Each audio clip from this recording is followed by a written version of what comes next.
Russia is continuing to collapse their own front lines with their own mistakes.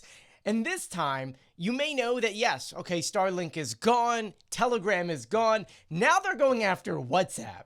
At least according to Meta, they're saying that Russia is trying to restrict that now to their own people, which was like the last line of communication that Russians had with each other on the front lines. If you're unaware, the Russians are trying to get rid of their Western digital services by creating their own, one of those actually called Max. And well, so no one's surprised that this new app is pretty much just a giant surveillance tool so that the Russian government can keep an eye on their citizens. And well, Meta, who obviously owns everything from Facebook, Instagram, Threads, WhatsApp, pushed back on this, saying in a message online, trying to isolate over 100 million users from private and secure communication is a backward step that can only lead to less safety for people in Russia. That aside, the Russians on the front lines, after losing Starlink and Telegram, had moved to WhatsApp, and now they're upset because they still can't communicate, and it's making things harder for them on the front lines, and Ukrainians